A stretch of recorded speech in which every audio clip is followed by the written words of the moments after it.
Good evening, friends. Today I have brought 25 important questions which will help you to prepare for your Uttarakhand lecturer exam. So, friends, before starting this video, I would like to present a line. A man is victim of circumstances. It means man is victim of circumstances means मनुष्य जो है victim है किसका, circumstances का, यानी कि कहने का मतलब सब परिस्थितियों का खेल है कहा जाता है हिंदी में। ये किसने कह रखा है? लॉर्ड बुद्ध ने कह रखा है। तो अब परिस्थितियाँ कैसी हैं ये डिपेंड करती हैं, लेकिन हमें अपनी कोशिश जारी रखनी चाहिए फ्रेंड्स। तो स्टार्ट करते हैं। यहाँ पे पहला क्वेश्चन आप देख सकते हैं, इसमें जो दिया गया है हमें यहाँ पर, who is known as the name of Sligo poet. Friends, जो मैंने इससे पहले एलटी लेक्चरर जो सीरीज चला रखी थी उसमें भी ये क्वेश्चंस डिस्कस किए थे। तो एक कलेक्शन टाइप का है, कुछ क्वेश्चंस आपको वहाँ से भी मिलेंगे इसमें। तो अगर आपने वो वीडियोज़ वॉच की होंगी तो आप आसानी से इन क्वेश्चंस का आंसर दे सकते हैं। तो पहला क्वेश्चन है, who is known as the Sligo poet. Sligo poet के नाम से यहाँ पे जो ऑप्शन हैं इनमें बात करें तो डी ऑप्शन करेक्ट हो जाएगा। W. Yeats, William Butler Yeats को जाना जाता है। ठीक है फ्रेंड्स, स्लीगो पोइट ये आयरिश हैं और इनके बारे में कुछ जो क्वेश्चन हम डिस्कस करेंगे। वो पहला क्वेश्चन है, फर्स्ट आयरिश राइटर हैं ये जो नोबेल प्राइज़ जिनको मिला है। तो बोल सकते हैं first Irish writer to receive Nobel prize. First Irish writer to receive Nobel prize कब मिला था इनको? 1923 में। ये आयरिश हैं और इनके बाद 1923 में इनको मिला था। 1925 में जॉर्ज बर्नार्ड शॉ को मिला था फ्रेंड्स। ये भी आयरिश हैं, ठीक है, आयरिश प्ले राइट हैं वो भी, जॉर्ज बर्नार्ड शॉ। तो उनके बारे में बाद में डिस्कस करेंगे। तो यहाँ पे एक पॉइंट तो ये हो गया। सेकंड पॉइंट की बात करें तो इनके जो वर्क्स हैं उनको मैं बता दूँ। दी सेकंड कमिंग करके है इनका, दी सेकंड कमिंग, और इसके अलावा the lake isle of Innisfree. You can note down friends if you want, otherwise you can listen, सुन सकते हैं आप। इससे आपको हेल्प मिलेगी क्योंकि आपने प्रिपरेशन तो आप पहले से ही की है। द सेकंड कमिंग है, द लेक आइल ऑफ इनिस्प्री है। इसके अलावा ईस्टर 1916 करके है, ईस्टर 1916 करके भी इनका वर्क है, ईस्टर 1916। और इसके अलावा सेलिंग टू वाइजेंसियम और वाइजेंसियम करके इनके वर्क्स हैं जो इम्पोर्टेंट वर्क्स हैं। अब इसमें जो सेकंड कमिंग है ये 1919 में इसको लिखा गया है, 1919 में, जलियांवाला बाग से आप इसको याद कर सकते हैं। और 1920 में ये पब्लिश है। ठीक है, किसकी बात कर रहे हैं हम बात कर रहे हैं दिस सेकंड कमिंग की। और इनके लाइफ स्पैन की बात करें W. ईट्स के, तो इनका जन्म हुआ था 1865 को, 1865 में इनका जन्म हुआ था और 1939 में इनकी डेथ हुई थी। यानी कि ऐसे याद कर सकते हैं, जब सेकेंड वर्ल्ड वॉर स्टार्ट हुआ था तो इनकी डेथ हुई थी। ठीक है, 1939 में। तो ये थे कुछ इंपॉर्टेंट पॉइंट्स W. ईट्स के बारे में। बढ़ते हैं अगले क्वेश्चन की ओर। सेकंड क्वेश्चन हमें यहाँ पे दिया है, the famous line where ignorant armies करके दे रखा है, where ignorant armies clash by night has been written by. तो ये जो करेक्ट आंसर इसमें मैं बता रहा हूँ, तो मैथ्यू आर्नल्ड ने कही है ये लाइन। तो मैथ्यू आर्नल्ड का अगर टाइम पीरियड की बात करें इनकी लाइफ स्पेन की, 1822 से 1888 तक है, 1888, 1822 टू 1888। और 1888 टू 1865 1965 जो है T.S. एलियट का है, ये आपको भी पता होगा। तो मैथ्यू आर्नल्ड के बारे में यहाँ पे बताते हैं हम। तो इन्होंने ये लाइन किस इनकी पोएम से है? डोवर बीच करके है फ्रेंड्स, डोवर बीच से ये लाइन ली गई है। और डोवर बीच एक लिरिक पोएम है और जो मैथ्यू आर्नल्ड के द्वारा लिखी गई है। और पहली बार कब पब्लिश हुई? It was first published in 1867, 1867 में ये पब्लिश हुई थी पहली बार, डोवर बीच। ठीक है, और कौन से कलेक्शन में हुई थी? न्यू पोएम्स करके कलेक्शन क्या था पोएम का, उस जो कलेक्शन का नाम था न्यू पोएम्स करके था, उसमें ये पब्लिश हुई थी। ठीक है, कब पब्लिश हुई थी? 1867 में। इसके अलावा मैथ्यू आर्नल्ड के कुछ वर्क्स जो हैं उनके बारे में डिस्कस करें तो कल्चर एंड अनार्की करके है, रग्बी चैपल है, रग्बी चैपल जो इन्होंने अपने पिताजी की डेथ पे लिखी है। रग्बी स्कूल में वो हेड मास्टर थे। और इसके अतिरिक्त बात करें सोहराब एंड रुस्तम 1853 करके, ये कुछ इनके इम्पोर्टेंट वर्क्स हैं। ठीक है फ्रेंड। और इसके अलावा बात करें तो मैथ्यू आर्नल्ड ने एक टर्म कॉइन किया था मॉरल एजुकेशन के लिए। तो वो टर्म क्या था, उस टर्म के बारे में मैं यहाँ पे बता दूँ, हेब्रेज्म करके है, हेब्रेज्म करके इन्होंने एक टर्म कॉइन किया था। और इसके अतिरिक्त इन्होंने एक इनकी और थ्रेनोडी करके, यानी कि जिसको हम एलिजी बोल सकते हैं, थायरेसिस करके है, जो कि इन्होंने लिखी थी किसकी डेथ पे, आर्थर ह्यू क्लॉक की डेथ पे लिखी थी। तो इतना काफ़ी है मैथ्यू आर्नल्ड के बारे में। नेक्स्ट क्वेश्चन यहाँ पे हमारे पास है, थर्ड क्वेश्चन आप देख सकते हैं, the number of paragraphs in Tennyson's in memoriam. तो कितने पैराग्राफ हैं टेनिसन की इन मेमोरियम में? तो फ्रेंड्स यहाँ पे इनके इन मेमोरियम में जो पैराग्राफ हैं 131 है। कितने हैं? 131 है। ये एक एलिजी है, आपको पता है, इन मेमोरियम, जो कि 1850 में पब्लिश है। और किसकी डेथ पे है ये? Arthur Henry Hallam. ये आर्थर हेनरी हेलम। तो अब इसको ऐसे याद कर सकते हैं, AHH, आर्थर हेनरी हेलम। तो इनकी डेथ पे ये एक एलिजी इन्होंने लिखी थी, और ये इनके फ्रेंड्स थे, हिज फ्रेंड बोल सकते हैं, Arthur Henry Hallam, who died suddenly of a cerebral haemorrhage. कहाँ पे हुआ था? वियना, ऑस्ट्रिया की कैपिटल राजधानी है, वियना में हुआ था। 1833 में इनकी डेथ हुई थी, उस पर ये लिखी गई है इन मेमोरियम। तो हेमरेज की स्पेलिंग फ्रेंड्स यहाँ पे जो हमारे पास स्पेलिंग से रिलेटेड जो क्वेश्चंस होते हैं उसमें क्या पता पूछ ली जाए, तो हैमर, ये देखिए हैमर HAE करना है आपको, HAMER नहीं करना है, यहाँ पे HAEMORR करना है, हैमर हेज ऐसे करके आपको याद रखना है इसको, हेमरेज, ठीक है, हेमरेज की स्पेलिंग। नेक्स्ट क्वेश्चन की बात करें यहाँ पे, ये तो टेनिसन के बारे में हमने बात की, लोटस ईटर्स करके भी लिखा है इन्होंने। नेक्स्ट क्वेश्चन आप देख सकते हैं यहाँ पे, universal message of a novel is called. Universal message किसको कहा जाता है? तो थीम को कहा जाता है, थीम को यूनिवर्सल मैसेज कहा जाता है। तो नोवेल की बात करें तो इसके 5 इंपॉर्टेंट एलिमेंट्स होते हैं, जिसमें पहला है प्लॉट, दूसरा क्या है? कैरेक्टर, तीसरा है फ्रेंड्स नरेशन, यानी कि वर्णन, ठीक है, मैं यहाँ पे शॉर्ट में लिख रहा हूँ TION, नरेशन। और इसके अलावा अगला है सेटिंग, यानी कि जिस स्थान पे उसकी वो रहता है, जिस प्लेस से कह सकते हैं बिलोंग करता है ये नोवेल, या जो जहाँ पे उसकी सेटिंग रखी जाती है। और इसके अलावा लास्ट है थीम, जो कि हमने यूनिवर्सल मैसेज करके पढ़ लिया। तो ये था नोवेल से रिलेटेड क्वेश्चन। बढ़ते हैं अगले क्वेश्चन की ओर। कैरेक्टर्स की बात करें, कैरेक्टर 2 टाइप्स के, फ्लैट और राउंड कैरेक्टर, इसके बारे में हम बाद में बात करेंगे। नेक्स्ट क्वेश्चन आप देखिए, what does epilogue mean. Epilogue का मतलब क्या होता है? एपिलॉग का मतलब होता है जो अंत में लिखा जाता है। फ्रेंड्स मैंने बताया था इससे पहले भी कि epilogue something which is written in the end of any work. Epilogue अंत में और प्रोलॉग स्टार्टिंग में। प्रोलॉग टू कंटेम्पररी टेल्स आपने पढ़ा होगा, ठीक है। और इससे रिलेटेड कुछ यहाँ पे मैं इम्पोर्टेंट जो जितने भी टर्म हैं उनको थोड़ा सा मैं बता दूँ। एपिलॉग हमने डिस्कस किया, तो एपिलॉग के बाद एपिथेट होता है। एपिथेट किसको बोला जाता है? एपिथेट बोला जाता है एडजेक्टिव या टाइटल को, जैसे बार्ड ऑफ एवन कहा जाता है विलियम शेक्सपियर को, ठीक है फ्रेंड्स। और बात करें बार्ड ऑफ अमेरिका, जैसे वॉल्ट विटमैन को कहा जाता है। एपिग्राफ की बात करें तो एपिग्राफ क्या होता है? सब टाइटल को बोला जाता है। एपिग्राफ किसको बोला जाता है? सब टाइटल। जैसे कितने वर्क्स आपने देखे होंगे उनके सब टाइटल्स होते हैं, तो उनको एपिग्राफ बोला जाता है। ग्राफ मीन्स राइटिंग से मतलब है। और इसके अतिरिक्त बात करें तो एपिटैफ किसको बोला जाता है? इंस्क्रिप्शन ऑन टोम, जब जो समाधि पे लिखा जाता है, जैसे here lies one whose name is written water करके कीट्स का आपने इंस्क्रिप्शन पढ़ा होगा, यानी कि जो उनकी समाधि पे लिखा गया है। एपिटैफ बोलते हैं इंस्क्रिप्शन या राइटिंग ऑन दी टोम करके।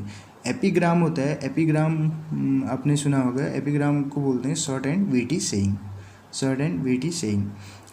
तो फ्रेंड्स, और बात करें जो एपिलॉग हमने यहाँ पे बात की, तो इसके मास्टर कौन है?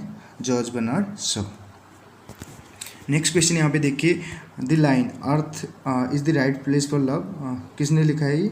तो earth is right place for love, ये रॉबर्ट फ्रॉस्ट ने लिखा है। रॉबर्ट ली फ्रॉस्ट इनका फुल नेम है। रॉबर्ट ली फ्रॉस्ट अमेरिकन है ये, आपको पता है। 4 टाइम पुलित्जर इनको मिला हुआ है, हमने ऑलरेडी डिस्कस किया हुआ है इनके बारे में अपनी पुरानी वीडियोज़ में भी।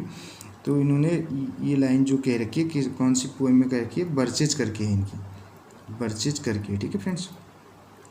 तो इनके कुछ और वर्क की बात करें, वो स्टॉपिंग बाय वुड्स करके है, miles to go before I sleep, miles to go, ऐसे करके इसमें लाइन्स हैं।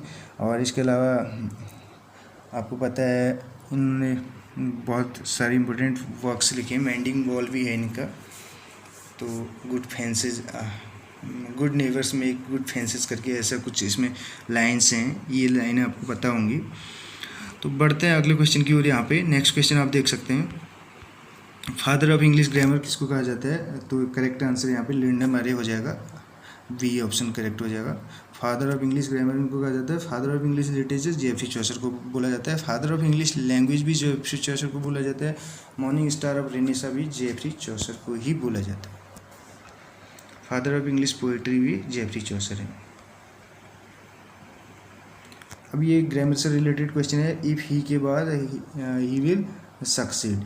तो यहाँ पे क्या हो जाएगा फ्रेंड्स, इस क्वेश्चन की बात करें तो यहाँ पे इस टाइप के क्वेश्चन में आपको क्या करना है, ये कंडीशनल टाइप का होता है। अगर आप स्टडी करते हैं तो आप सफलता प्राप्त करेंगे, अगर वो सब पढ़ता है तो कहने का मतलब वो सफलता प्राप्त करेगा। ही विल गेट सक्सेस या ही विल सक्सीड करके यहाँ पे।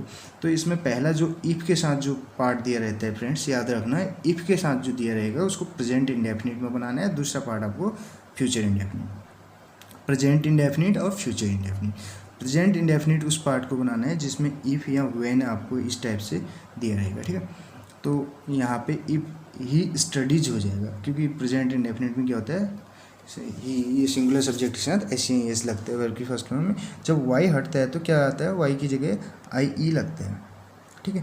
तो एस हो जाएगा आई ई एस। ट्राई का ट्राइज हो जाता है, फ्राई का फ्राइज हो जाता है, ऐसे स्टडी का स्टडीज हो जाएगा। नेक्स्ट क्वेश्चन की बात करें फ्रेंड्स यहाँ पे, in which year did Robert Frost sell farm in New England and move to England करके ये क्वेश्चन हमें यहाँ पे दिया गया है। तो इसमें करेक्ट आंसर जो होगा ये सी हो जाएगा। 1912 में ये मूव कर जाते हैं कहाँ की ओर, इंग्लैंड की ओर अपनी फैमिली के साथ, ठीक है। नेक्स्ट क्वेश्चन फ्रेंड्स यहाँ पे जो हमें दिया गया है वो देख सकते हैं आप, what is the subtitle of the Thomas Hardy's novel the mayor of कास्टरब्रिज। Mayor of कास्टरब्रिज का जो सबटाइटल है वो बी ऑप्शन यहाँ पे the life and death of man of character करके है। तो ये थॉमस हार्डी के जो मेयर ऑफ कास्टरब्रिज है इसका सबटाइटल है, ठीक है। और ये मेयर ऑफ कास्टरब्रिज की बात करें तो ये कब लिखा गया था, 1886 में। 1886 मेयर ऑफ कास्टरब्रिज का आपको याद रखना है। और इसके अलावा अंडर द ग्रीनवुड ट्री करके है, ये कब आया था, 1872 में। मैं थोड़ा सा इंपॉर्टेंट जो वर्क्स हैं इनके बारे में बता दूं यहाँ पे। 1872 में अंडर द ग्रीनवुड ट्री। इसके अलावा बात करें 1872 के बाद दूसरा वर्क आया था 1872 के बाद 1874 में आया था, फार फ्रॉम मैडिंग क्राउड करके, फार फ्रॉम मैडिंग क्राउड 1874। इसके अलावा 1878 में आया था फ्रेंड्स क्या, the return of the native करके, the return of the native 1878। और नेक्स्ट वर्क की बात करें इसके बाद जो अगला वर्क इनका आया था 1886 में हमने बात कर ली मेयर ऑफ कास्टरब्रिज की। इसके अलावा 1891 में टेस ऑफ दी अर्वरविले करके अ प्योर वुमेन जिसका सबटाइटल है।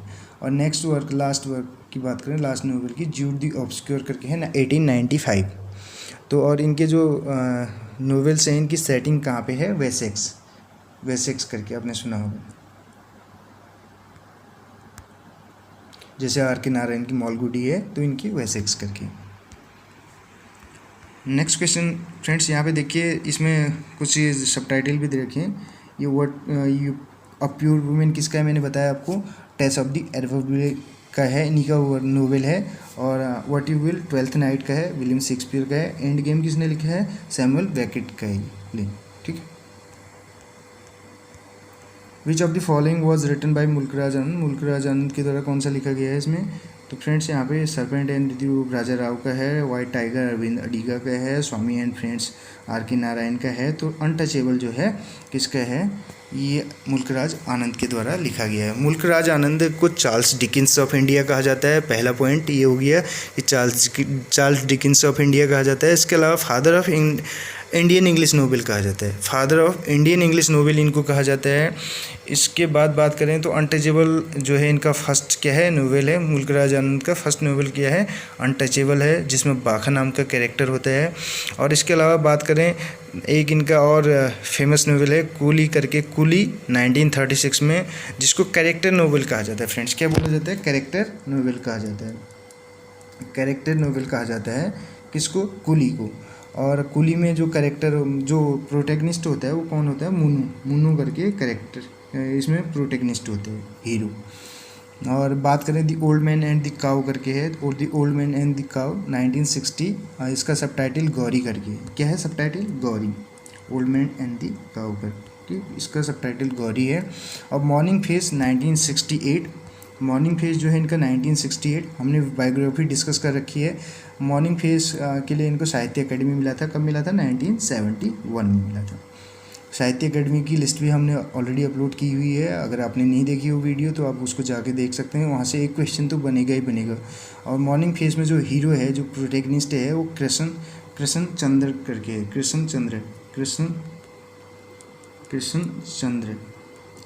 करके है, DER करके, ठीक है। इसके बाद नेक्स्ट वर्क की बात करें तो ये देख सकते हैं, ये ग्रामर से रिलेटेड है। इट इज़ माई हाउस, अब फ्रेंड्स यहाँ पे कुछ नहीं करना है, इट सब्जेक्ट है, इज जो है हेल्पिंग वर्ब है, हाउस नाउन है, और हाउस के बारे में, नाउन के बारे में जो बताता है तो वो क्या हो जाएगा, एडजेक्टिव। तो पॉजिटिव एडजेक्टिव है, क्या है, पॉजिटिव एडजेक्टिव है। इससे रिलेटेड वीडियो भी हमने बनाई हुई है, पॉजिटिव एडजेक्टिव है। और माई जो है पॉजिटिव एडजेक्टिव है। अगर इसके पॉजिटिव प्रोनाउन की बात करें तो माइन होगा, प्रोनाउन क्या होगा, माइन। प्रोनाउन जो है या तो सब्जेक्ट की तरह से काम करते हैं या ऑब्जेक्ट की तरह से।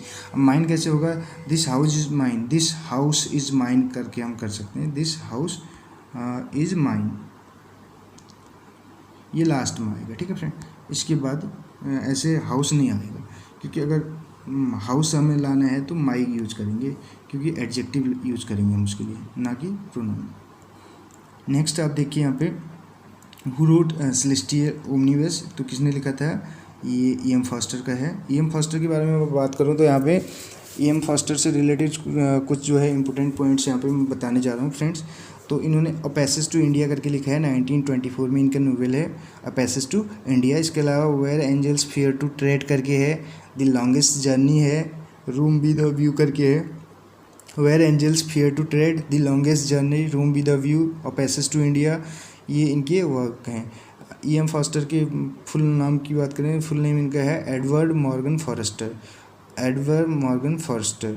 और बात करें तो इनका एक पोस्ट्यूमस नोवेल है जो कि यानी कि इनकी डेथ के बाद पब्लिश हो रखा है, मॉरिस करके, ये आप याद रख सकते हैं, मॉरिस डिस्कस कर रखी है, इनसे रिलेटेड कोई क्वेश्चन भी हमने, मॉरिस करके है क्या, पोस्ट्यूमस नोवेल इनका 1971 वही, यानी कि जब साहित्य अकेडमी मिला था किसको, मुल्क राज आनंद को, 1971 में ये पब्लिश हो रखा है। E.M. फॉस्टर ने जो कैरेक्टर्स हैं उनको कैसे डिस्क्राइब कर रखा है, तो कैरेक्टर्स के बारे में बताऊँ मैं। उस टर्म को इन्होंने फ्लैट कैरेक्टर और राउंड कैरेक्टर, इन्होंने कैरेक्टर्स को दो टाइप से बता रखा है, फ्लैट कैरेक्टर और राउंड। राउंड का मतलब है गोल गोल घुमाना, गोल गोल घुमाना मीन्स एंटागनिस्ट। आप ऐसे ही याद रखेंगे, जो गोल गोल घुमाएगा वो क्या करेगा, एंटागनिस्ट होगा, यानी कि विलेन होगा, ठीक है। और फ्लैट का मतलब है जो बिल्कुल सीधी लाइन में चलेगा वो क्या होगा, हीरो, प्रोटैगनिस्ट। इसको ऐसे याद रखना है आपको, प्रोटैगनिस्ट को हीरो बोलते हैं और एंटागनिस्ट को विलेन। और बात करें तो कौन से वर्क में इन्होंने ये कॉइन किया था, aspects of novel, aspects of novel करके है इनका वर्क, आस्पेक्ट्स ऑफ नोवेल करके इनका वर्क है फ्रेंड्स। तो ये रिवीजन क्लास मान के चल सकते हैं आप इसको, थोड़ा सा इसमें टाइम लगेगा लेकिन आपके बहुत सारे डाउट्स यहाँ से क्लियर हो जाएंगे। नेक्स्ट क्वेश्चन आप देखिए फ्रेंड्स, यहाँ पे डेजर्ट प्लेसेस किसने लिखा है, ये तो क्या है, ये रॉबर्ट फ्रॉस्ट की है, एक पोएम है, ठीक है फ्रेंड्स। और इसमें क्या है, 4 स्टेंजाज हैं, 4 स्टेंजाज हैं इसमें, और 4 लाइन की हैं। स्टेंजा भी कितने लाइन के हैं, 4 लाइन्स की ही हैं। रॉबर्ट फ्रॉस्ट अमेरिकन पोइट हैं, जो पोइट ऑफ न्यू इंग्लैंड करके भी इनको जाना जाता है। नेक्स्ट आप देख सकते हैं, bliss was it in that dawn to be alive, but to be young was very heaven, who has written these line, तो किसने लिखी हैं ये लाइन्स, तो यहाँ पे ऑप्शंस जो है हमारे पास, इसमें आप देखिए करेक्ट ऑप्शन हो जाएगा वर्ड्सवर्थ हैं। ये वर्ड्सवर्थ के द्वारा ये लाइनें बोल सकते हैं, इनकी एक पोएम है उससे ली गई हैं ये लाइन्स। तो आपको ये याद रखना है, bliss was it that dawn, ये फ्रेंच रिवॉल्यूशन की है, ठीक है। और वर्ड्सवर्थ को कौन नहीं जानता है, रोमांटिक एज से हैं। रोमांटिक एज का टाइम पीरियड अगर बात करें तो 1798 लिरिकल बैलेट के पब्लिकेशन के साथ स्टार्ट होता है 1837 तक, ठीक है। और लिरिकल बैलेट की फर्स्ट पोएम अगर पूछी जाती है तो the rhyme of ancient mariner, जो कि एस.टी. कॉलेरिज ने लिखा है। और लास्ट पोएम जो है टिंटन एबे करके है। पोएट लॉरेट भी रहे, मैंने बताया था 1843 से 1850 तक। प्रील्यूड जो है इनकी एक ऑटोबायोग्राफिकल वो है जो 1805 में लिखा था इन्होंने प्रील्यूड को, और 1850 में पब्लिश हो रखी है। अब प्रील्यूड का सबटाइटल की बात करें, ग्रोथ ऑफ पोएट्स माइंड करके। When was the poem Tintern एबे रिटन, टिंटन एबे कब लिखी गई थी, मैंने बताया अभी, ये लिरिकल बैलेट्स में आई थी तो 1798 लिरिकल बैलेट्स में आई थी क्या, टिंटन एबे। टिंटन एबे की अगर फुल टाइटल की बात करें, सब टाइटल जो है इसका है lines written in a few miles above, क्या बोलने हैं, lines written a few miles above Tintern Abbey, lines written a few miles above Tintern Abbey on revisiting the bank of Wye river थी ये, Wye river, वहाँ पे दोबारा visit करते हैं अपनी बहन डोरथी वर्ड्सवर्थ के साथ, तो उस दौरान ये इसको लिखते हैं, वाई ड्यूरिंग अ टूर, ठीक है फ्रेंड, 1798। इससे रिलेटेड मैं ऑलरेडी बता चुका हूँ, वर्ड्सवर्थ विजिट करते हैं यहाँ, रिविजिटेड बोल सकते हैं, किसके साथ जाते हैं, डोरथी वर्ड्सवर्थ के साथ। पहली बार जब ये यहाँ पे विजिट करते हैं टिंटन एबे पे 1793 में, और उसके ठीक 5 साल बाद फिर 1798 में जब ये रीयूनाइटेड होते हैं अपनी बहन के साथ, तो वहाँ फिर दोबारा जाते हैं टिंटन एबे। नेक्स्ट क्वेश्चन आप देख सकते हैं, the correct date of French revolution, French revolution France की क्रांति, तो 1789 है फ्रेंड्स। ये इसका जो स्लोगन है वो लिबर्टी इक्वलिटी एंड फ्रेटर्निटी है, liberty equality and fraternity, liberty equality and fraternity करके है ये। और इसके डेट की बात करें तो 1789 है, लेकिन 14 जुलाई है, 14 जुलाई 1789 करके आपको याद रखना। नेक्स्ट आप देखिए फ्रेंड्स, यहाँ पर राजा राव गॉड साहित्य academy award in 1964 for his novel, तो इनकी ये नोवेल्स हैं, कांथापुरा फर्स्ट नोवेल है 1938, serpent and the rope, cat and Shakespeare, tale of India करके, कॉमरेड किरिलॉफ करके है। तो इनको जो साहित्य अकेडमी मिला था फ्रेंड्स, उसके बारे में बात करें तो the serpent and the rope करके है 1960, ठीक है। इसके लिए इनको साहित्य अकेडमी का मिल रखा है 1964 में मिला है। और फ्रेंड्स इससे पहले 1960 में किसको मिला है, आर के नारायण को मिला है गाइड के लिए, जो कि 1958 में पब्लिश हो रखा है। गाइड के लिए 1960 में किसको मिला है, आर के नारायण, राशीपुरम कृष्णा स्वामी नारायण को, और 1964 में राजा राव को, और 1971 में हमने अभी बात की थी किसको मिला था, मुल्कराज आनंद को। और इसके बाद भी हमने साहित्य अकेडमी की पूरी लिस्ट बनाई हुई है, आप उसको देख सकते हैं कौन से वर्क के लिए किसको मिला है, हमने उसमें पूरा डिस्कस किया हुआ है। नेक्स्ट क्वेश्चन फ्रेंड्स यहाँ पे आप देख सकते हैं, और जो ये सर्पेंट एंड द रोम है, रोप करके है, तो ये एक सेमी ऑटोबायोग्राफिकल नोवेल है, इनका सेमी ऑटोबायोग्राफिकल नोवेल है। और इनके लाइफ स्पेन की बात करें राजा राव के, तो 1908 to 2006 इनका लाइफ स्पेन रहा है। ट्रियो करके इंडियन नोवेलिस्ट की, उसमें राजा राव, आर के नारायण और मुल्कराज आनंद, ये तीनों जाने जाते हैं, trio of Indian novelist. 19th number पे जो हमारा क्वेश्चन है फ्रेंड्स, वो देख सकते हैं, ये line, I am not prince Hamlet was nor was meant to be, तो ये कहाँ से है, love song of J Alfred Prufrock 1915 करके, यहाँ से। ये किसने लिखा है, टी.एस. एलियट का है ये।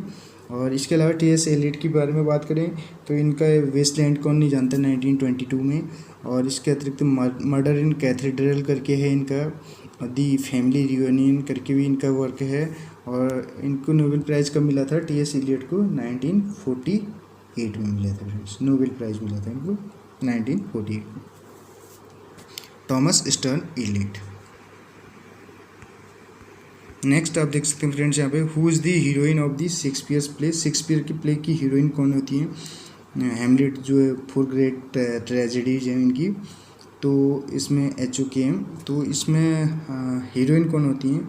तो यहाँ पे ऑप्शंस जो हमारे पास हैं आप देख सकते हैं, तो इसमें करेक्ट हो जाएगा ओफिलिया।